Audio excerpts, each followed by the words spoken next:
Une rencontre inattendue avec un chien affamé allait bouleverser la vie d'une femme solitaire vivant au cœur d'une région rurale des États-Unis. Ce qui avait commencé comme un simple geste de compassion, offrir un peu de nourriture à un berger allemand famélique, allait déclencher une suite d'événements aussi improbables que bouleversants. Lorsque le majestueux animal revint le lendemain, ce qu'il apportait avec lui n'était pas seulement surprenant, c'était profondément transformateur. Cette histoire vraie, aussi incroyable qu'émouvante, rappelle que parfois, les animaux que nous secourons finissent par nous sauver à leur tour, d'une manière qu'on n'aurait jamais pu prévoir. Préparez-vous pour un voyage riche en émotions, une aventure qui redonne foi en la magie des liens entre humains et animaux. Laissez un j'aime et partagez vos impressions dans les commentaires, en n'oubliant pas d'indiquer la ville depuis laquelle vous regardez.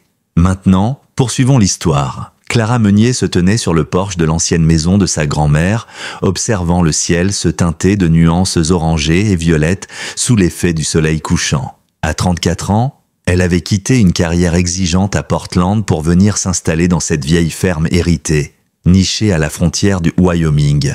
2 mois plus tôt, le contraste avait été brutal. La transition entre le tumulte de la ville et le silence quasi religieux de la campagne l'avait déroutée. Mais peu à peu, elle apprenait à écouter le rythme plus lent et plus profond de la vie rurale. Ce soir-là, une silhouette furtive attira son attention. Quelque chose bougea au bord du bois, à la lisière de sa propriété. Un grand chien en sortit lentement. C'était un berger allemand, le poil terne, les côtes saillantes sous sa peau tendue par la faim.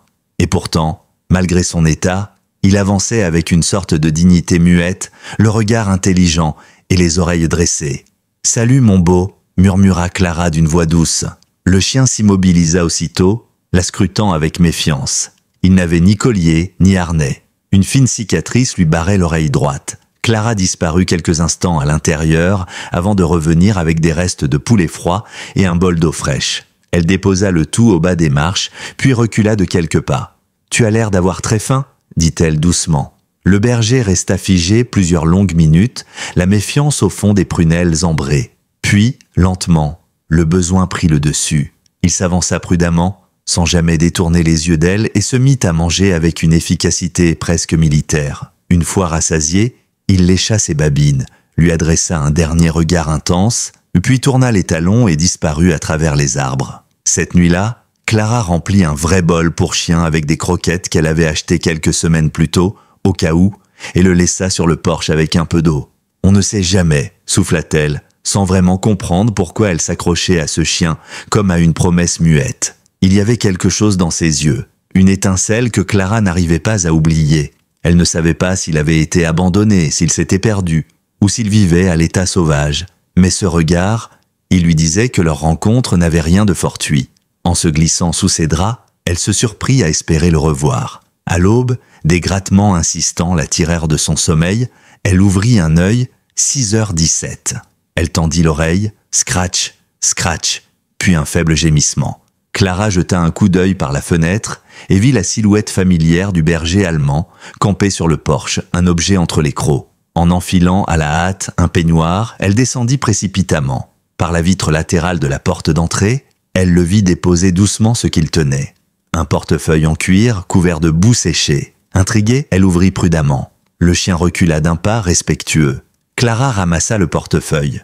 L'intérieur contenait quelques billets froissés et un permis de conduire défraîchi. Sur la photo, un homme âgé, le regard franc. L'adresse mentionnée n'était qu'à 8 kilomètres de là. Elle murmura le nom à voix haute, Lucien Bergerac.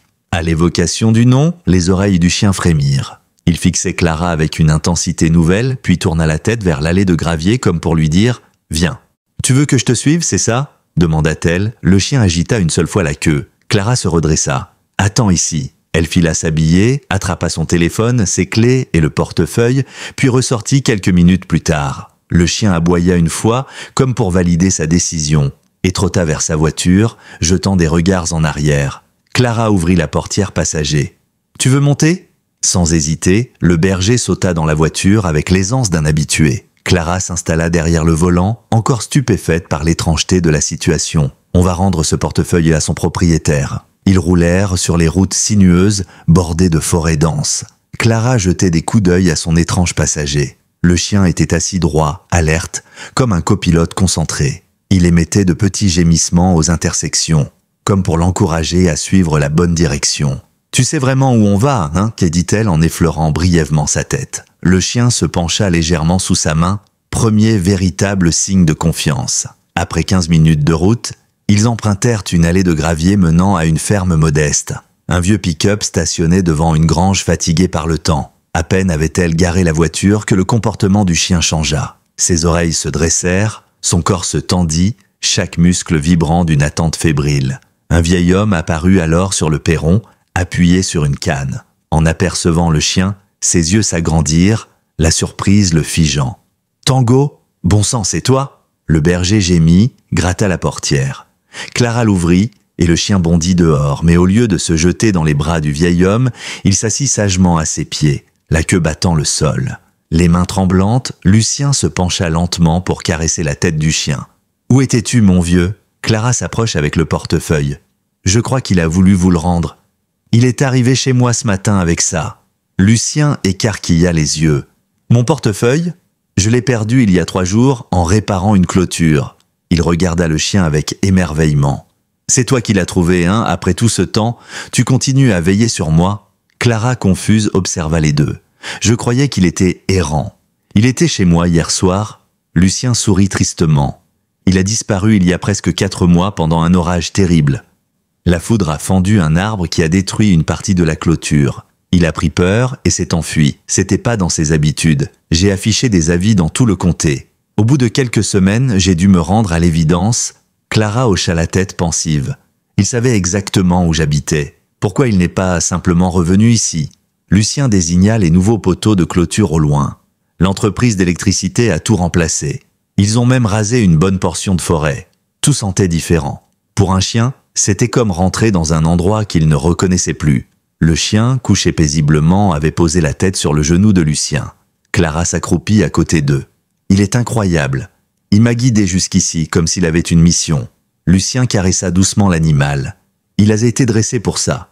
Tango, c'est pas juste un chien, c'est mon chien de service. » Clara leva les yeux vers lui intriguée. « Un chien de service ?» Lucien hocha la tête, son regard perdu dans les souvenirs. « Il m'a été attribué par un programme pour anciens combattants il y a presque 5 ans. Avant ça, je tenais encore debout tout seul, plus ou moins, mais avec l'âge, l'équilibre devenait incertain. Tango m'a redonné une autonomie que je pensais perdue. Ce fut à ce moment-là que Clara remarqua la prothèse métallique qui remplaçait la jambe gauche de l'homme, juste au-dessus du genou. Lucien intercepta son regard. « Une mine, au sud de Da Nang. Printemps 71, j'ai survécu, mais le vrai combat, c'est après. Tango est arrivé à une époque où j'avais du mal à simplement me lever certains jours. Il m'aide à marcher, à ramasser ce que je fais tomber, à me rappeler de mes médicaments.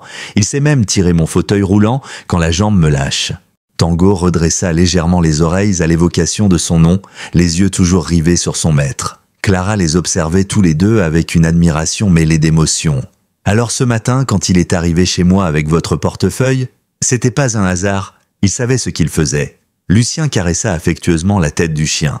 Il a toujours été comme ça, à la fois doux et déterminé. C'est drôle, au départ, il devait devenir chien de patrouille pour la police, mais ils l'ont recalé, trop sociable, trop sensible, pas assez agressif. Heureusement pour moi. Clara se redressa et jeta un coup d'œil autour d'elle. « Votre propriété est belle, isolée, mais bien entretenue. » Lucien sourit faiblement. « Merci. Mais sans Tango, ces derniers mois ont été difficiles. J'ai failli vendre. Ma fille voulait que je parte en résidence. Elle s'inquiète. » Il marqua une pause. « Mais maintenant qu'il est revenu, peut-être que je peux tenir encore un peu. » Ils furent interrompus par l'arrivée d'une voiture brillante qui s'engagea dans l'allée. Une berline noire, visiblement de location, propre et silencieuse. Clara aperçut une femme élégante descendre du véhicule, visiblement pressée. Elle s'immobilisa en apercevant le berger allemand à côté de son père. Ses yeux s'agrandirent, sa bouche s'ouvrit, mais aucun son ne sortit. « Papa, c'est bien lui ?» Lucien hocha lentement la tête. « Il est revenu, Élise, et j'ai fait une rencontre étonnante en chemin. » Il se tourna vers Clara. « Voici ma fille, Élise Duhamel. Elle habite à Cheyenne, mais elle vient tous les samedis. » Élise avança prudemment, observant Tango, qui s'était redressé, campé entre Lucien et elle comme s'il évaluait la situation. Finalement, il se détendit et s'assit de nouveau. Élise s'agenouilla et posa une main hésitante sur sa tête. « Tu es vraiment revenu ?» Elle leva les yeux vers Clara. « Il est allé chez vous ?» Clara acquiesça. « Il est arrivé ce matin avec votre père dans la poche. Il m'a carrément guidé jusqu'ici. » Élise posa son sac et s'assit sur la première marche du perron. « C'est incroyable. » Elle secoua la tête, visiblement émue. « Papa, je crois qu'on a peut-être été trop pressé avec cette histoire de vente. » Lucien fronça les sourcils. « Je t'ai dit que je pouvais encore gérer, Élise. Ce n'est pas que je ne te fais pas confiance, mais tu vis seule et tu refuses l'aide. J'ai juste peur qu'il t'arrive quelque chose. » Lucien posa une main sur l'épaule de sa fille. « Tango est là. Il saura alerter quelqu'un s'il faut. Il m'a déjà sauvé plus d'une fois. » Clara, qui écoutait en silence, hésita. Puis elle prit une inspiration. « Et si j'avais une solution ?» Tous deux tournèrent la tête vers elle. « Sur la propriété de ma grand-mère, il y a un petit pavillon, un ancien logement de gardien, 100 mètres à peine de la maison principale. Il est modeste, mais indépendant. Je comptais le rénover sans trop savoir pourquoi faire. » Elle marqua une pause. « Et si Lucien s'y installait ? Il garderait son autonomie, mais je serais juste à côté, si besoin. Et il y a largement de l'espace pour Tango. » Élise cligna des yeux, surprise. « Vous feriez ça pour un inconnu ?» Clara haussa les épaules, un sourire au coin des lèvres. « Je ne suis pas sûr que ce soit un inconnu. Disons que j'ai appris à faire confiance au flair de votre chien. » Lucien la regarda, les yeux brillants. « Tu entends ça, Élise ? Je te l'avais dit. Les choses finiraient par s'arranger. » Élise hésita, puis se tourna vers Clara. « Il faudrait discuter des détails. Loyer, aménagement pour l'accessibilité, sécurité. » « Bien sûr, » répondit Clara. « Mais la structure est solide. Et je suis prête à faire les ajustements nécessaires. » Alors qu'il se lançait dans les premiers échanges logistiques, Clara n'en revenait toujours pas. Ce matin encore, elle était seule sur son perron, se demandant ce qu'elle faisait là. Et voilà qu'un chien lui avait apporté un portefeuille, un homme, une fille, et peut-être même un nouveau départ. Tout ça parce qu'elle avait donné à manger à un animal affamé. Les jours suivants, Clara ne cessa de penser à ce qu'elle venait de vivre.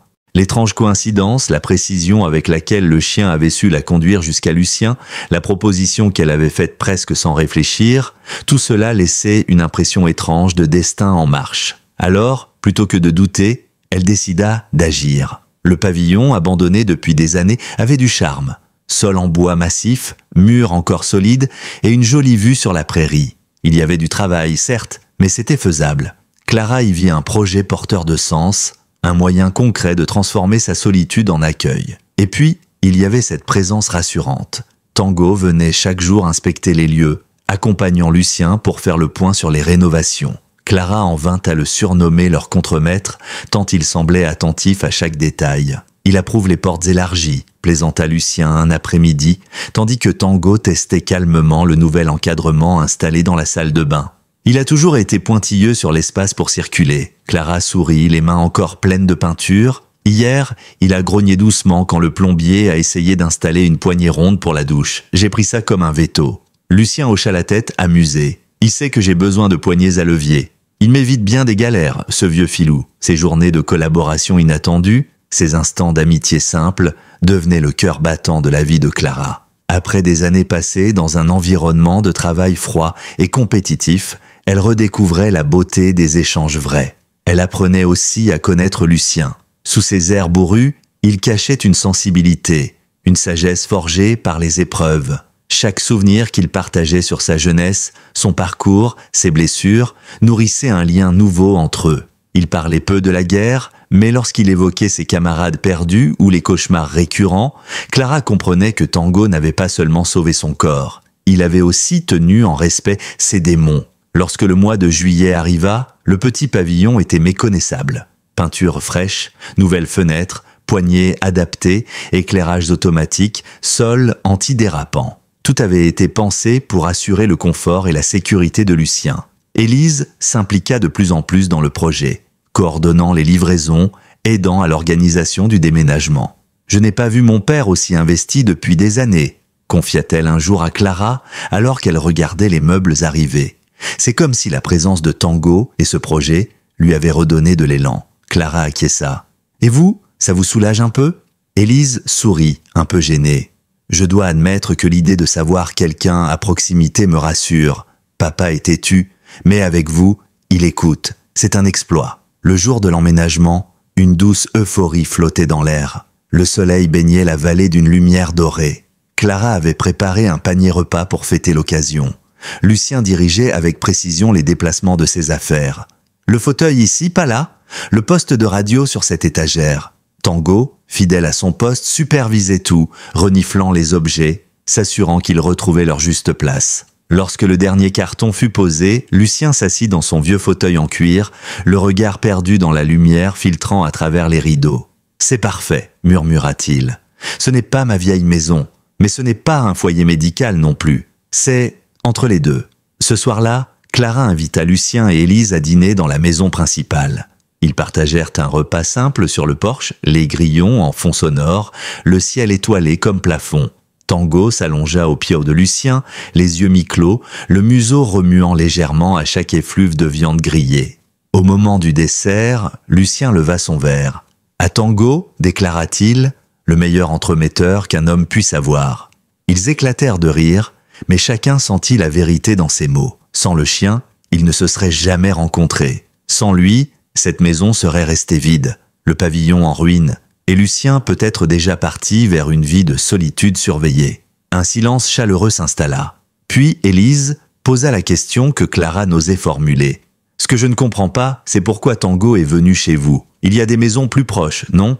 Clara hocha la tête. « J'y ai pensé. Peut-être qu'il en a essayé d'autres avant la mienne. » Lucien, pensif, caressa les oreilles du chien. « Ou alors, peut-être qu'il a reconnu quelque chose en toi. Quelqu'un qui avait autant besoin de liens que moi ?» Clara resta un instant sans voix. Cette idée, douce et troublante à la fois, la toucha plus qu'elle ne l'aurait cru. Et si c'était vrai? Et si Tango avait senti, derrière les murs fraîchement peints de la vieille maison familiale, le poids d'une solitude bien camouflée? Et s'il avait su, avant elle, qu'un simple échange pouvait faire tomber les murs et ouvrir la voie à quelque chose de neuf? 6 semaines s'étaient écoulées depuis l'emménagement de Lucien dans le pavillon. L'endroit avait rapidement pris des allures de véritable foyer. Il y avait accroché des cadres, rangé ses livres par ordre alphabétique et ramené son vieux tourne-disque qui crépitait doucement chaque matin. Mais au-delà des murs, c'était la routine partagée avec Clara et Tango qui donnait tout son sens à ce nouvel équilibre. Chaque jour, Clara les voyait partir à la même heure pour une marche le long du terrain.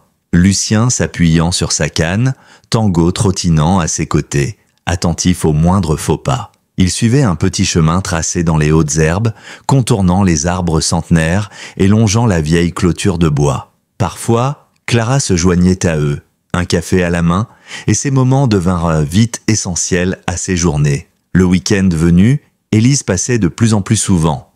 Elle apportait des plats faits maison, des journaux, des outils de bricolage ou simplement sa présence. Au départ, elle venait pour vérifier que tout allait bien. Mais peu à peu, elle s'attarda. Elle resta pour le déjeuner, puis pour le dîner. Elle aida Clara à réparer une gouttière, planta quelques herbes aromatiques près du porche. La complicité entre les deux femmes s'installa sans bruit. Et Tango, en véritable trait d'union, allait de l'une à l'autre avec une aisance naturelle comme s'il savait exactement comment maintenir ce fragile équilibre entre passé et présent. Clara réalisa que depuis son arrivée, c'était la première fois qu'elle ne se sentait plus étrangère à cette terre. La maison de sa grand-mère ne lui paraissait plus simplement héritée. Elle était habitée, vivante, et ce sentiment était largement dû à Lucien. Son humour discret, ses anecdotes pleines de malice, son expérience. Il ne lui parlait jamais de lui de manière frontale, mais à travers des récits sur son chien, ses collègues disparus, ou les chansons qu'il mettait sur le vieux tourne-disque, Clara devinait les cicatrices et les résiliences. Quant à Tango, il semblait avoir gagné en sérénité. Son poil, autrefois terne, brillait désormais sous le soleil d'été. Il avait repris du poids et ses mouvements, bien que toujours vigilants, avaient retrouvé une souplesse tranquille. Mais il ne quittait jamais Lucien plus de quelques mètres, comme s'il craignait encore de le perdre à nouveau. Un dimanche matin, alors que Clara sirotait son café sur le porche, elle aperçut Lucien et Tango faire leur ronde habituelle. La lumière dorée baignait la colline et une brise légère soulevait les herbes. Tout dans cette scène respirait une paix silencieuse. Quelques instants plus tard, le bruit familier d'un moteur sur le gravier annonça l'arrivée d'Élise. Elle monta les marches du porche et accepta le café que Clara lui tendit avec un sourire complice. Ensemble, elles regardèrent Lucien s'approcher lentement, Tango à ses côtés. « Il a l'air plus jeune », dit Élise après un moment. Clara hocha la tête. « Ils le sont tous les deux. » Élise sortit une enveloppe de son sac. « J'ai trouvé quelque chose que je voulais te montrer. Une vieille photo. À l'intérieur, une image jaunie montrait un Lucien plus jeune, en uniforme, accroupi à côté d'un berger allemand au regard perçant. Une étoile blanche se dessinait sur la poitrine du chien, identique à celle de Tango. « Rex », murmura Élise. « C'était le chien de patrouille de mon père au Vietnam. Il en parlait souvent, mais je ne l'ai jamais vu aussi affecté par la perte d'un animal. Il disait que c'était comme avoir perdu un frère. Quand le programme de chien d'assistance lui a présenté Tango, il n'a pas voulu y croire. Il pensait que c'était impossible, mais la ressemblance était troublante. Clara observe la photo, puis regarda Tango qui, allongé dans l'herbe, levait la tête vers eux, attentif. Même regard, même posture, même loyauté visible dans le moindre muscle. « Tu crois qu'il voit Rex en lui ?» demanda Clara. Élise haussa les épaules. « Mon père dit que certaines choses ne s'expliquent pas. Elles se ressentent. » Lucien arriva à leur hauteur et elles lui montrèrent de la photo. Il s'arrêta, les yeux rivés sur l'image, un silence lourd planant autour de lui. Puis il parla, la voix basse. « Certains liens traversent le temps. Je n'y croyais pas avant. Maintenant, j'en suis convaincu. » Il s'assit lentement sur la chaise en bois, Tango se couchant immédiatement à ses pieds. Le berger releva les yeux vers lui, en attente. Clara sentit quelque chose se refermer doucement dans son esprit. Une boucle invisible. Elle comprit que cette terre, cette maison, cette rencontre, rien n'était dû au hasard. Quelque chose ou quelqu'un l'avait guidée jusqu'ici. Le calme de la matinée fut soudain rompu par un léger bruissement au loin. Tango redressa brusquement la tête, les oreilles entendues. Il se leva lentement, scrutant la lisière des arbres. Tous le suivirent du regard. Et puis, sortant timidement du bois, une silhouette se matérialisa. Un jeune berger allemand, plus petit, plus mince, le regard incertain. Tango s'avança lentement, sans hostilité. Il marqua une pause, regarda Lucien, comme s'il demandait la permission. Celui-ci acquiesça d'un hochement de tête. Alors Tango poursuivit, approchant le jeune chien avec calme et curiosité. Clara sentit un frisson parcourir son dos. « Encore un visiteur affamé », murmura-t-elle. Élise sourit. On dirait que le cercle s'agrandit. Et à cet instant précis, quelque chose devint évident. L'histoire ne faisait que commencer. Un nouveau chapitre se dessinait, tissé de compassion, de rencontres, de liens à reconstruire. Et Clara, qui croyait être venue d'ici pour se retrouver seule, découvrait qu'elle avait été choisie pour faire bien plus que ça. L'arrivée du jeune chien marqua un tournant, comme si la boucle de la bienveillance s'était naturellement ouverte pour accueillir un nouveau maillon. Le berger, plus maigre encore que ne l'avait été Tango lors de sa première apparition, hésitait à s'approcher, ses pattes fines enfoncées dans l'herbe mouillée. Tango, calme et rassurant, l'attendait sans bouger, le regard posé sur lui, presque paternel. Il n'émit ni grognement, ni aboiement. Il semblait simplement l'inviter. Finalement, le jeune chien s'approcha, museau bas, ventre presque collé au sol, dans une posture mêlée de soumission et de confiance. Quand leurs truffes se touchèrent, Clara sentit son cœur se serrer. Tango guida le nouvel arrivant jusqu'au porche d'un pas lent, comme s'il lui montrait qu'il n'y avait rien à craindre ici. Clara alla chercher un reste de dinde froide et une gamelle d'eau qu'elle posa sans un mot. Le jeune chien mangea goulûment mais sans jamais se détourner complètement de Tango. Il ne cessait de jeter de rapides coups d'œil vers lui, comme un élève cherchant l'approbation de son maître. Lucien observait la scène en silence, les bras croisés. « Tu sais ce que je crois ?» dit-il enfin. Ce petit l'a suivi. Tango a dû le croiser quelque part dans la forêt. Il l'a amené ici. Élise, encore assise à côté de Clara, haussa les sourcils. « Tu veux dire qu'il est allé le chercher exprès ?» Lucien acquiesça. « C'est exactement ce que je veux dire. » À partir de ce jour-là, le jeune chien, que Clara finit par appeler Oslo, ne quitta plus les alentours. D'abord distant, il se montra vite joueur, curieux et particulièrement attaché à Tango, qui semblait avoir accepté ce rôle de mentor avec une patience remarquable. Ils passaient des heures à courir ensemble dans les hautes herbes, à flairer les sentiers, à faire le tour de la propriété. Et chaque soir, sans faute, Oslo venait s'allonger à côté de Tango, comme s'il reprenait des forces simplement en dormant près de lui. L'effet de cette dynamique ne tarda pas à se faire sentir au-delà du périmètre de la maison. Les voisins, jusque-là peu présents, commencèrent à apparaître de façon plus régulière. Un agriculteur d'en face apporta un panier de frais, une femme âgée proposa des pots de confiture maison. En échange, Clara les aida avec leur déclaration de revenus ou avec l'installation de logiciels sur leur téléphone, des tâches qui, pour elle, semblaient anodines, mais qui, pour eux, représentaient un vrai défi. Très vite, la maison de Clara devint un point de repère. un lieu où l'on pouvait passer, discuter, déposer un panier ou simplement dire bonjour. Le vieux foyer, qui semblait autrefois avalé par l'isolement, rayonnait désormais comme un phare au cœur des collines. Lucien, lui, s'épanouissait. Il avait repris contact avec d'anciens camarades par l'intermédiaire du centre vétéran local. Il y allait 2 fois par semaine avec Tango, pour y parler du programme de chiens d'assistance. Il montrait, démonstration à l'appui, comment un animal pouvait changer une vie. Clara l'avait accompagné une fois, et elle avait été bouleversée. Voir ces hommes abîmés par les années, parfois repliés sur eux-mêmes, s'illuminer au contact de Tango, lui avait fait comprendre l'ampleur de ce que représentait ce lien. Il ne s'agissait pas seulement d'aide au quotidien, il s'agissait de réintégrer l'humain dans une vie digne. Et dans cette équation, l'animal n'était pas un outil. Il était un guide, un miroir, parfois même une seconde chance.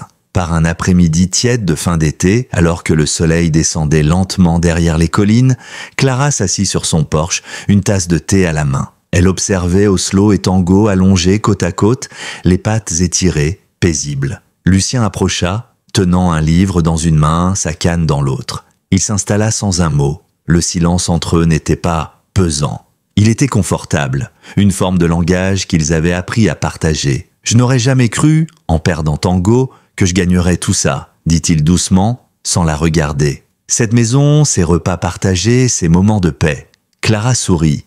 Et moi, je n'aurais jamais pensé qu'en donnant un morceau de poulet à un chien errant, je changerais toute ma vie. Lucien hocha la tête, son regard perdu dans les ombres qui s'étiraient.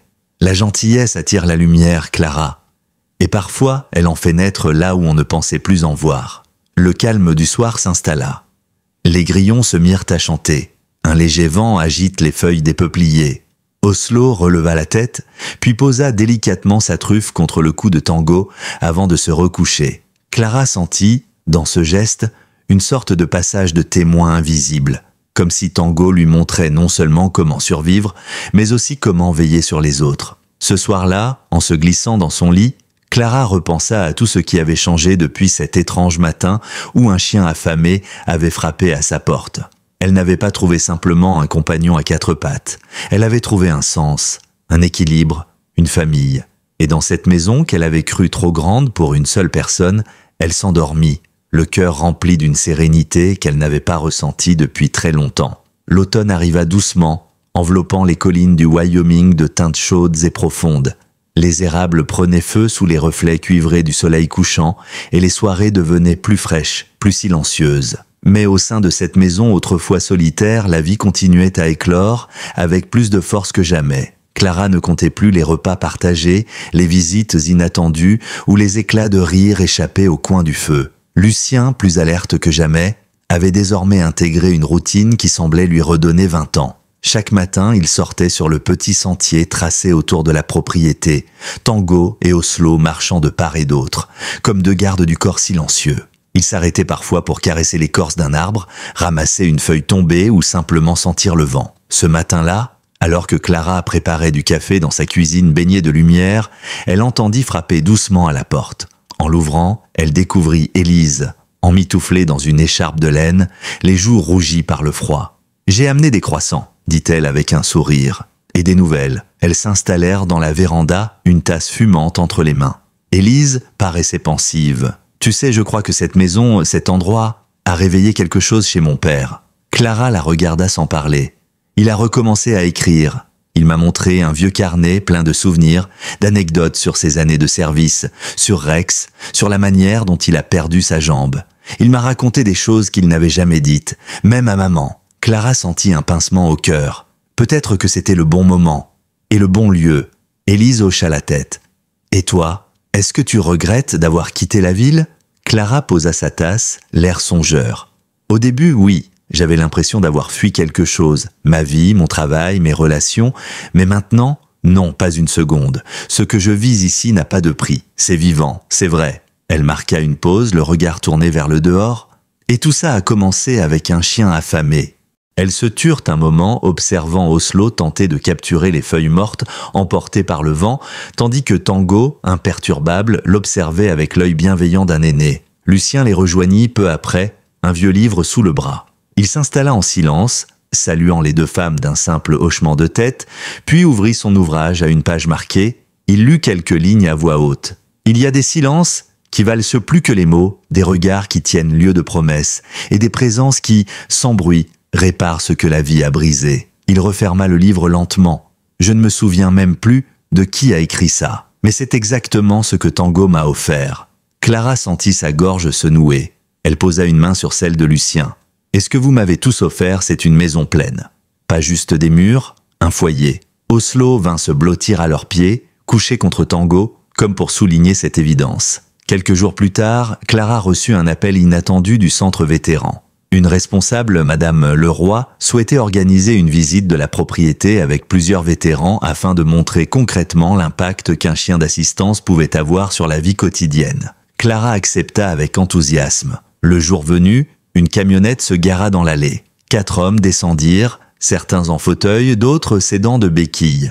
Ils furent accueillis par Lucien, Tango à ses côtés, droit, digne. Il fit les présentations avec fierté, comme un homme présentant son bras droit. Clara les guida à travers le pavillon, expliquant les adaptations mises en place, les automatismes installés, les petites astuces qui facilitaient la vie au quotidien. Tango exécuta quelques démonstrations, montrant comment il pouvait ouvrir une porte, ramasser un objet ou alerter en cas de chute.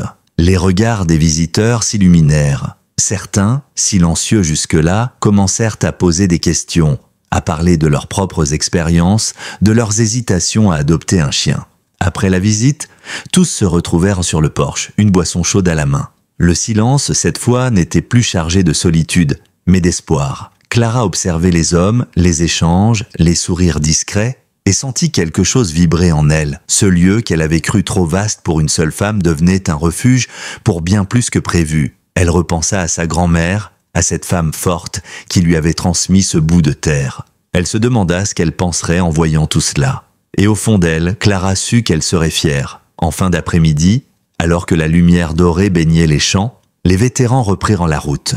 Lucien, resté silencieux tout au long du départ, regardait le nuage de poussière s'éloigner. Il posa doucement la main sur la tête de Tango. « On a encore du travail, mon vieux.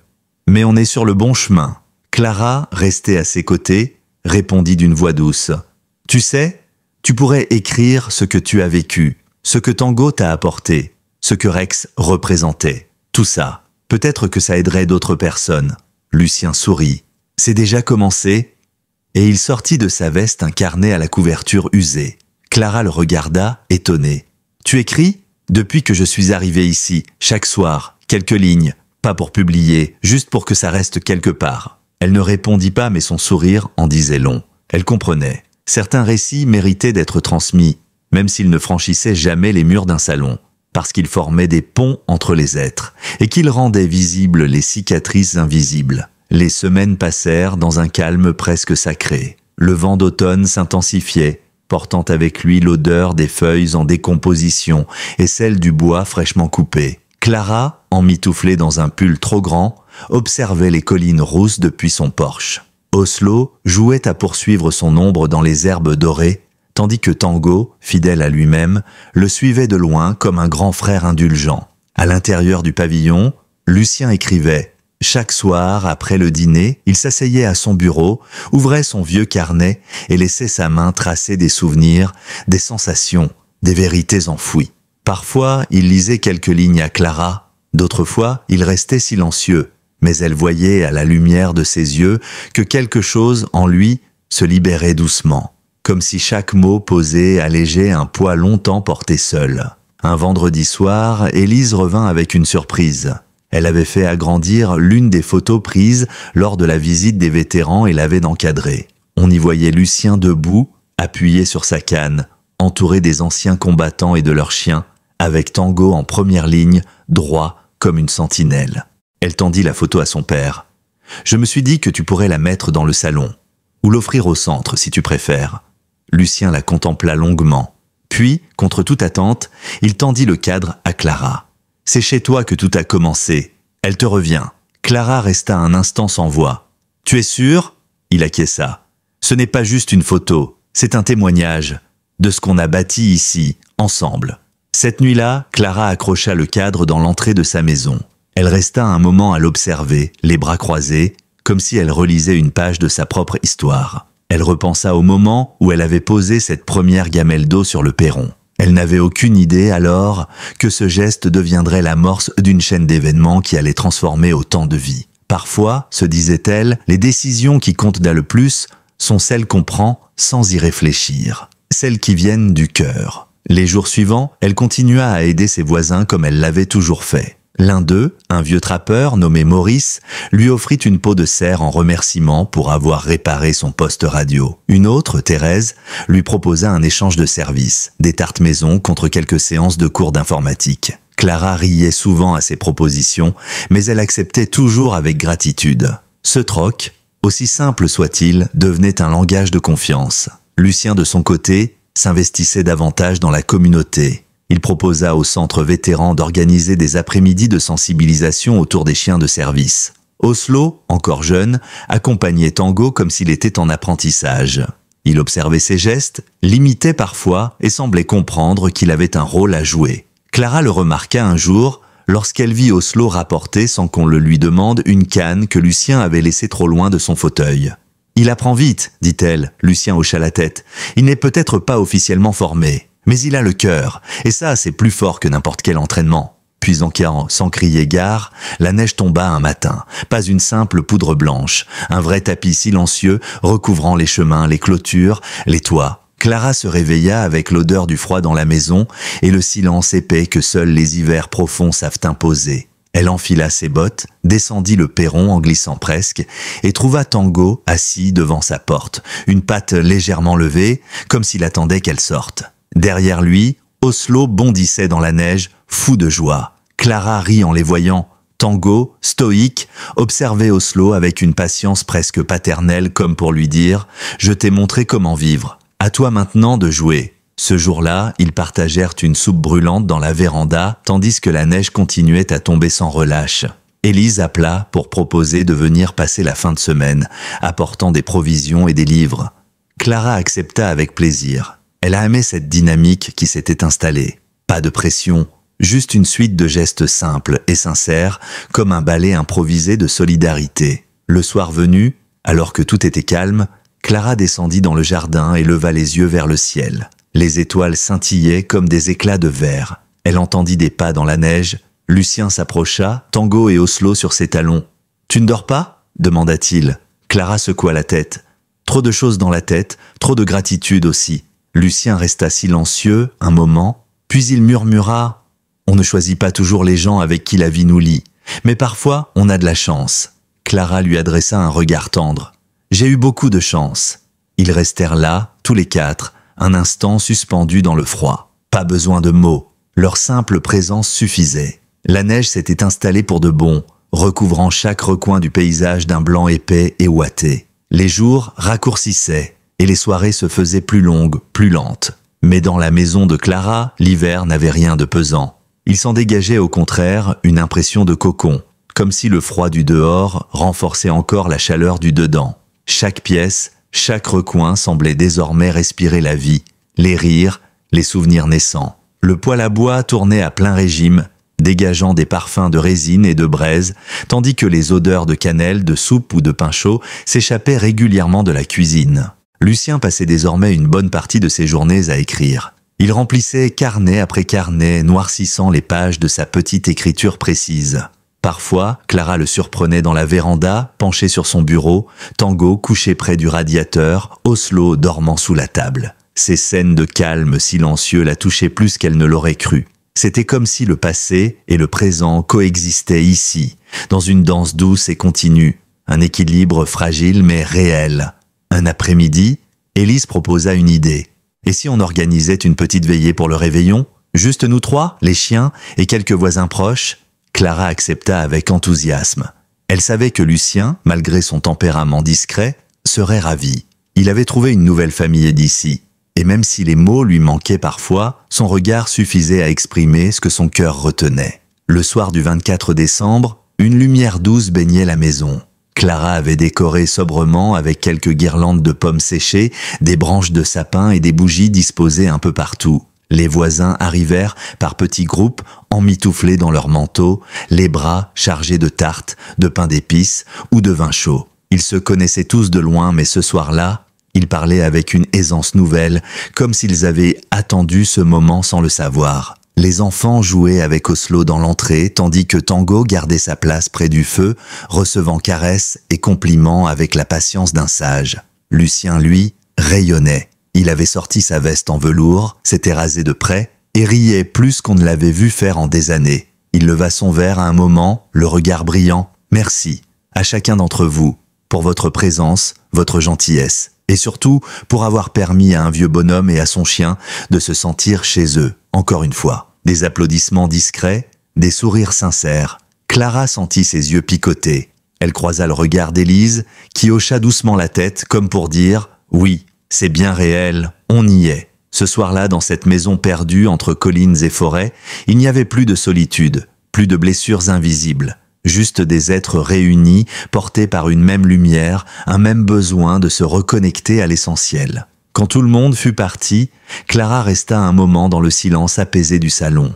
Les lumières tamisées jetaient des reflets dorés sur les murs. Lucien s'était endormi dans son fauteuil, un plaid sur les genoux, Tango couché à ses pieds. Oslo dormait contre le radiateur, la truffe tremblante dans ses rêves de chiot. Clara se leva, rajusta doucement le plaid sur les épaules de Lucien, puis s'approcha du cadre qu'elle avait accroché des semaines plus tôt. Elle posa la main dessus, sentant la texture lisse du verre sous ses doigts. Sur la photo, Tango restait immobile, regard fixé sur l'objectif, comme s'il avait su, même ce jour-là, qu'il portait quelque chose de plus grand que lui. Elle murmura dans le silence « Merci Tango, pour tout ». Les jours suivants, la vie reprit son cours. Plus lentement à cause de la neige, mais avec cette sérénité nouvelle qui n'avait plus besoin de justification. Un matin, Lucien entra dans la maison principale avec un air inhabituellement solennel. Il tenait un de ses carnets dans les mains. Il le tendit à Clara. « C'est le premier, je veux que tu le gardes.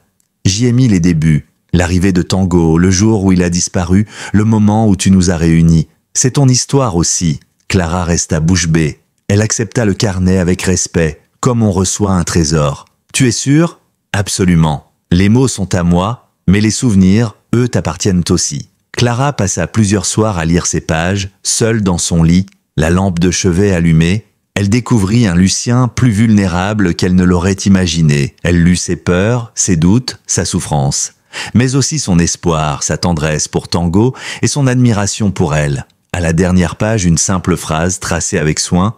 « Il ne m'a jamais abandonné, même quand j'avais perdu la route. Il m'a retrouvé. Et avec lui, j'ai retrouvé ce que j'avais cru définitivement perdu, la paix. » Clara referma le carnet en silence.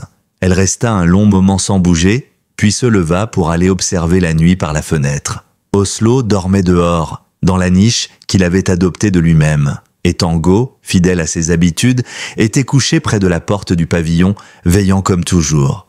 Et Clara sut, au fond d'elle, que quelque chose d'essentiel avait changé. Non pas dans les circonstances, mais dans son cœur. Les premiers jours de janvier apportèrent une clarté nouvelle. Le ciel était d'un bleu limpide, presque tranchant, et les montagnes au loin semblaient plus proches que d'habitude. Dans cet hiver profond, il n'y avait pas de morosité, seulement un calme puissant, comme une respiration lente après une année mouvementée. Clara marchait dans la neige tassée, les mains enfoncées dans ses poches, regardant Tango avancer quelques mètres devant elle, suivi d'Oslo, plus léger, plus fougueux. Elle sourit. Ce tableau désormais quotidien ne cessait de l'émerveiller. Lucien continuait d'écrire, mais il avait aussi commencé à transmettre. Il avait proposé à d'autres vétérans de se joindre à lui pour des ateliers informels. Certains arrivaient hésitants, parlant peu, mais repartaient avec le cœur un peu plus ouvert. Parfois, ils venaient simplement s'asseoir près du poêle, écouter de la musique ou lire quelques lignes de leur propre carnet. La maison de Clara, tout comme le pavillon, devenait peu à peu un lieu d'accueil naturel. Rien d'officiel, pas de pancarte, pas d'inscription. Juste une porte toujours ouverte. Un matin, alors que le soleil perçait timidement entre deux nuages, Élise appela Clara pour lui dire qu'elle venait passer la journée. « J'ai un petit quelque chose pour vous deux », dit-elle mystérieusement. Lorsqu'elle arriva, elle portait une boîte plate, soigneusement emballée. Dans le salon, elle attendit que Lucien soit installé dans son fauteuil, puis elle tendit le paquet à Clara. C'est de la part du centre vétéran. Ils ont lu les passages que papa leur a laissés. Ils ont été très touchés. Alors ils ont voulu faire un geste. Clara défit lentement l'emballage. À l'intérieur, une plaque de bois gravée, sobre mais émouvante, en hommage à Tango, compagnon fidèle, guide silencieux et trait d'union entre les âmes. Elle resta sans voix. Lucien, lui, détourna brièvement les yeux, comme s'il tentait de contenir l'émotion. Puis il posa la main sur la tête du chien, maintenant un peu grisonnant autour du museau. Il mérite bien plus qu'une plaque, mais je suis heureux qu'on reconnaisse ce qu'il a accompli. Ils décidèrent d'accrocher la plaque dans la pièce principale du pavillon. Juste au-dessus du coin lecture, là où Tango s'installait souvent, la tête posée sur ses pattes, gardien discret de l'humanité retrouvée. Oslo, encore jeune, commençait à prendre le relais sur certains petits gestes, ramasser des objets tombés, alerter quand un visiteur restait trop longtemps silencieux, ou simplement venir poser sa tête sur les genoux de quelqu'un en détresse. Clara observait ses comportements avec une certaine fascination. Ce n'était pas un dressage au sens classique, c'était une transmission, un langage invisible entre deux âmes canines, comme un savoir ancien qui passait de l'un à l'autre. Un après-midi, alors que la neige recommençait à tomber, Lucien appela doucement Clara depuis le perron du pavillon. Elle s'approcha, inquiète. Il était assis, un plaid sur les genoux, le regard perdu au loin. Tango à ses pieds. « J'aimerais te parler d'une idée, dit-il, et j'aimerais que tu sois franche avec moi. » Clara hocha la tête. « Bien sûr !» Lucien inspira profondément. « Je veux créer un fonds. Pas une grande fondation, non. Juste un petit fonds local pour financer la formation de chiens d'assistance destinés à des vétérans comme moi. Ceux qui n'ont pas les moyens, ceux qui ne savent même pas que ça peut exister. » Il laissa un silence. « J'ai un peu d'épargne ? Pas énorme, mais assez pour commencer. Et je veux que ce soit toi qui le gères. » Clara ouvrit la bouche, mais aucun mot ne sortit tout de suite. Elle s'assit lentement à côté de lui. « Tu es sûr ? Je n'ai jamais été aussi sûr de rien. Ce lieu, toi, tout ce que tu as construit ici, c'est exactement ce dont ces gens ont besoin. Ce n'est pas une institution, c'est un foyer, un point de départ. » Elle posa une main sur la sienne. « Alors on va le faire, ensemble. » Ils passèrent les jours suivants à écrire les premières lettres, à contacter des dresseurs, à établir une modeste page web. Élise, enthousiaste, proposa son aide pour les aspects administratifs. Elle connaissait les procédures, les appels à projets, les démarches de subvention. Rapidement, l'idée prit forme. Non comme une structure rigide, mais comme une extension naturelle de ce qu'il faisait déjà. Et les premières demandes ne tardèrent pas. Un homme de la région, amputé à la suite d'un accident de travail, exprima son intérêt. Une femme, ancienne soignante militaire souffrant d'angoisse nocturne, demanda conseil. Clara les invita tous les deux à venir voir, à marcher sur les sentiers avec Lucien, à écouter le silence, à observer Tango, à comprendre ce qu'un chien pouvait offrir, même sans un mot. Et toujours, Clara gardait près d'elle le carnet que Lucien lui avait confié. Elle y puisait de la force, des réponses, parfois même des questions qu'elle n'avait jamais osé formuler. Ce petit carnet usé devenait, en quelque sorte, le cœur battant de cette nouvelle aventure. Tango, lui, continuait à veiller. Il ne semblait pas vieillir, mais Clara savait. Elle voyait les signes discrets, le lever un peu plus lent, les siestes un peu plus longues, le souffle parfois plus profond. Pourtant, il restait là, fidèle, solide, immuable, comme s'il attendait que tout soit vraiment en place avant de se permettre de se reposer. L'hiver toucha à sa fin plus lentement que les années précédentes, comme s'il refusait de céder la place. Les nuits restaient glaciales, les matins gelés, mais dans les cœurs, un autre printemps semblait déjà s'être levé. Le petit fonds créé par Lucien et Clara prenait doucement de l'ampleur. Plusieurs candidatures avaient été validées, et les premiers contacts avec des dresseurs spécialisés s'étaient révélés encourageants. Des familles, jusque-là isolées dans leur douleur ou leur épuisement, retrouvaient peu à peu un souffle nouveau à travers l'idée même qu'un compagnon à quatre pattes puisse alléger leur quotidien. Lucien était particulièrement fier d'une jeune femme prénommée Maëva, vétérane d'une unité médicale de terrain qui venait de commencer un programme avec un chiot labrador noir nommé Lasco. Elle avait fait le déplacement jusqu'à la propriété pour remercier Clara en personne, mais c'était Tango qui avait volé la vedette comme toujours. Il l'avait accueillie avec sa dignité habituelle, l'avait observée longuement, comme s'il la jaugeait. Puis, il s'était approché, avait posé sa tête contre sa jambe.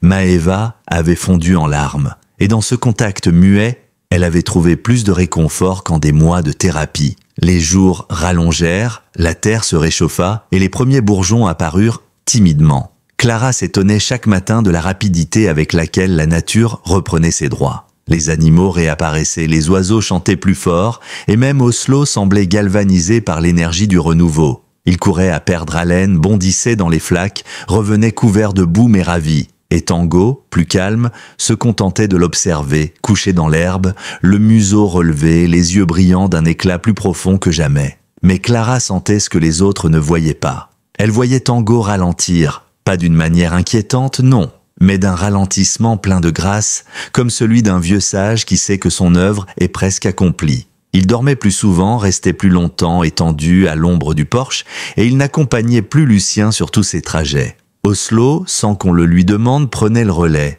Il guidait Lucien, restait à ses côtés, obéissait à la voix comme s'il était né pour ça. Il n'avait pas encore la finesse de Tango, ni sa discipline, mais il avait son cœur. Et ça, Clara le savait, c'était ce qui comptait. Un soir d'avril, alors que les étoiles scintillaient à travers un ciel limpide, Lucien et Clara s'assirent sur le porche, chacun avec une tasse chaude entre les mains. Oslo était allongé contre la rambarde, les oreilles adressées, et Tango, fidèle à lui-même, était couché aux pieds de Lucien. Le vieil homme restait silencieux depuis un moment, le regard perdu dans les constellations. « Tu sais, dit-il enfin, j'ai toujours cru que je finirais ma vie seul. Pas de façon triste, mais tranquille, éloigné, en marge. » Clara le regarda, attentive. « Mais ça, c'était avant de perdre Tango.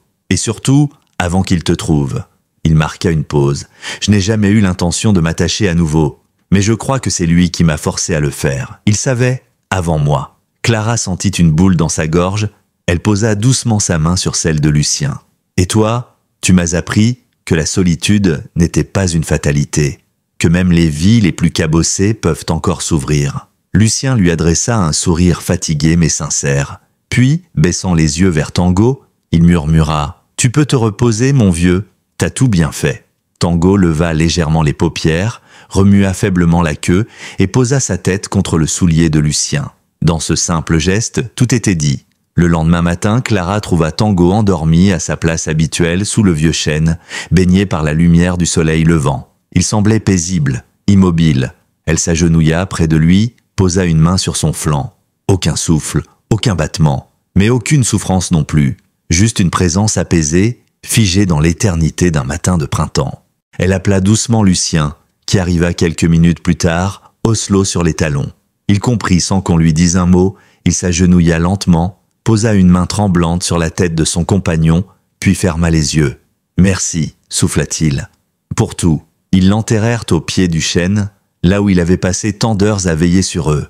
Clara sculpta elle-même une petite stèle de bois, sur laquelle elle grava ces mots simples. Tango, celui qui savait, celui qui a guidé, celui qui a aimé. Et ce jour-là, toute la communauté vint. Pas pour pleurer, mais pour honorer. Des anciens combattants, des voisins, des enfants. Certains amenèrent des fleurs, d'autres laissèrent une photo ou un mot. Oslo restait silencieux, couché devant la tombe, comme s'il comprenait qu'il devait prendre le relais, mais qu'il n'était pas encore tout à fait prêt. Clara, debout à côté de Lucien, serra fort sa main. Et dans le silence qui suivit, chacun comprit ce que représentait ce chien. Pas juste un compagnon, un pilier, une lumière, une passerelle entre les mondes. Les semaines qui suivirent furent étranges. Le vide laissé par Tango n'était pas brutal. Il était doux, discret, comme un silence après une belle chanson. Pas d'effondrement, pas de désespoir, juste un lent réajustement. Les gestes restaient les mêmes. Clara préparait encore 2 gamelles le matin par réflexe. Lucien continuait à se pencher pour caresser un museau invisible. Oslo, de son côté, changea subtilement. Il devint plus calme, plus attentif. Il ne bondissait plus dans tous les sens. Il observait davantage. Il restait plus proche de Lucien, comme s'il savait que son tour était venu. Et, dans les regards que Clara et Lucien échangeaient, une certitude s'imposait. Il avait compris. 1 mois après la disparition de Tango, une idée prit racine dans l'esprit de Clara.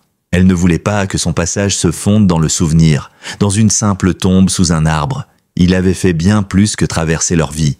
Il les avait façonnés, inspirés, et le fond créé avec Lucien ne suffisait plus. Elle en parla à Élise, puis à Lucien.